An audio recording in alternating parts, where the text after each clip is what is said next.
Di sebuah desa kecil yang dikelilingi hutan lebat, hiduplah seorang penebang kayu yang sangat miskin namun hatinya sungguh mulia. Setiap pagi, sebelum matahari terbit, ia sudah berjalan memasuki hutan, hanya berbekal kapak besi tuanya. Kapak itu bukan sekadar alat, tapi satu-satunya harta yang ia miliki untuk menafkahi keluarganya. Baginya, setiap ayunan kapak adalah doa dan harapan untuk hari esok yang lebih baik. Suatu siang yang terik, saat ia sedang bersemangat menebang pohon di tepi sungai yang arusnya deras, nasib sial menimpanya. Tangannya yang licin karena keringat membuat kapak besinya terlepas dan tercebur ke dalam sungai. Biur, suara itu seakan menenggelamkan seluruh harapannya. Ia menatap ke dalam air yang keruh dengan putus asa. Tanpa kapak itu, bagaimana ia bisa bekerja? Bagaimana ia bisa membawa pulang makanan untuk anak dan istrinya? Ia terduduk lemas di tepi sungai, air matanya mulai menetes. Ia menangis bukan karena cengeng, tapi karena rasa tanggung jawab yang begitu besar di pundaknya. Dalam kesedihannya,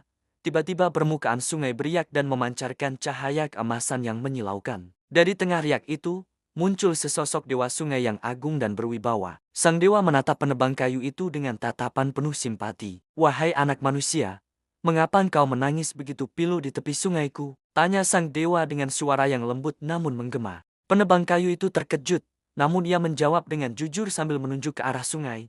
"Tuan, kapak besi saya, satu-satunya alat saya untuk mencari nafkah, jatuh ke dalam sungai. Saya tidak tahu harus berbuat apa lagi." Sang dewa tersenyum bijaksana. "Jangan khawatir, aku akan membantumu." Ia kemudian menyelam ke dalam sungai. Tak lama kemudian, ia muncul kembali sambil membawa sebuah kapak yang seluruhnya terbuat dari emas murni. Kilauannya begitu terang, membuat mata silau. "Apakah ini kapakmu?" tanya sang dewa. Melihat kapak emas yang begitu indah dan berharga, penebang kayu itu menggelengkan kepalanya dengan cepat. "Bukan, Tuan, itu bukan kapak saya. Kapak saya hanyalah kapak besi tua yang sudah usang." Ia sama sekali tidak tergoda, meskipun kapak emas itu bisa mengubah hidupnya selamanya. Kejujuran lebih berharga baginya. Sang dewa tersenyum, lalu menyelam lagi. Kali ini, ia muncul dengan membawa kapak perak yang tak kalah berkilau. "Kalau begitu, apakah yang ini kapakmu?" tanyanya lagi. Sekali lagi, penebang kayu itu menggeleng. "Bukan, Tuan, itu juga bukan milik saya. Kapak saya terbuat dari besi biasa, bukan perak." Melihat kejujuran yang begitu tulus, sang dewa merasa sangat terkesan. Ia pun menyelam untuk ketiga kalinya. Akhirnya, ia muncul sambil membawa kapak besi tua milik si penebang kayu. Wajah si penebang kayu langsung berseri-seri. Ya,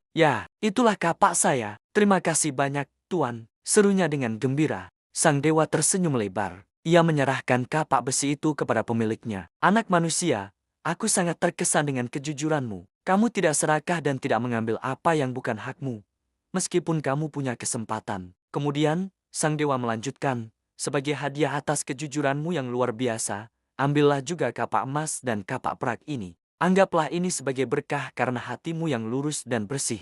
Penebang kayu itu terperangah. Ia tidak percaya dengan apa yang didengarnya. Dengan tangan gemetar, ia menerima ketiga kapak itu. Ia mengucapkan terima kasih berkali-kali kepada sang dewa. Sejak hari itu, hidupnya berubah total. Ia menjadi kaya raya, namun ia tidak pernah lupa daratan. Ia tetap menjadi penebang kayu yang rendah hati dan suka menolong sesama. Kabar tentang penebang kayu yang jujur ini tersebar ke seluruh desa. Ada seorang penebang kayu lain yang sifatnya sangat berbeda. Ia serakah dan selalu iri dengan keberuntungan orang lain.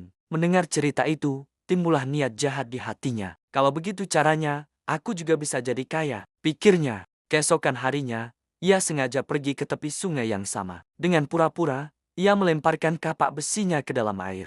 Setelah itu, ia mulai menangis meraung-raung, jauh lebih keras dari si penebang kayu yang jujur. Tak lama, dewa sungai pun muncul. "Mengapa engkau menangis?" tanya sang dewa. "Oh, dewa yang agung, kapak saya jatuh ke sungai. Saya orang miskin.